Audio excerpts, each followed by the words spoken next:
estat doncs uns anys de contrast complex, d'herències, també d'herències de l'època de la majoria absoluta.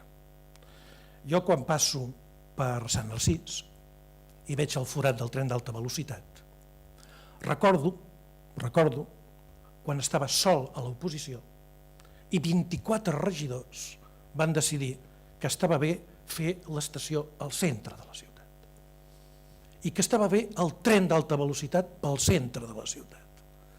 I jo intentava explicar,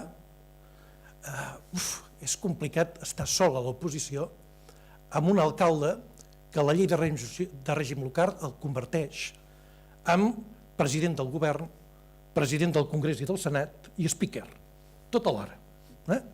I tu anar intentant explicar per què hi havia altres prioritats, com era el tren convencional, les rodalies, el tren d'amplada europea. Li vaig explicar un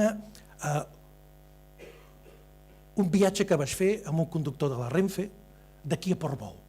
I li anava explicant, i al costat, un llibre que vaig trobar del segle XIX, on una persona que viatjava pel mateix ferrocarril comentava amb pèls i senyals el trajecte. Era el mateix i vam arribar un quart d'hora més tard que aquest del segle XIX. El mateix trajecte i vam arribar un quart d'hora més tard. Aquesta era la prioritat.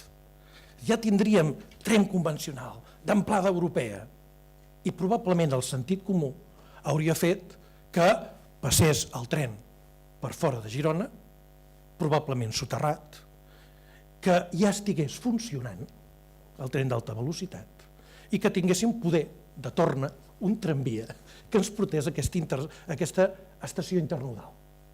Probablement, si això no fos que jo era un somiatruites, paraules textuals, un somiatruites, i ells eren els pragmàtics.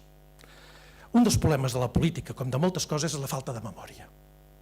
Perquè després recordo que me va venir la coordinadora contra el TAF, quan ja estava tot dat i beneït.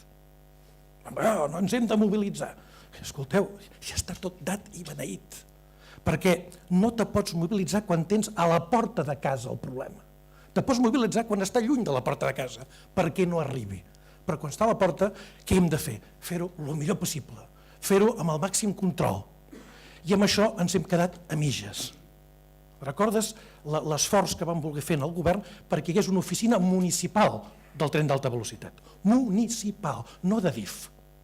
Que permetés un control dels que controlen, perquè si no controles els que controlen, això ho saben els japonesos, si no controles els que controlen, sempre les coses van bé, sempre les coses van bé. Aquest ha estat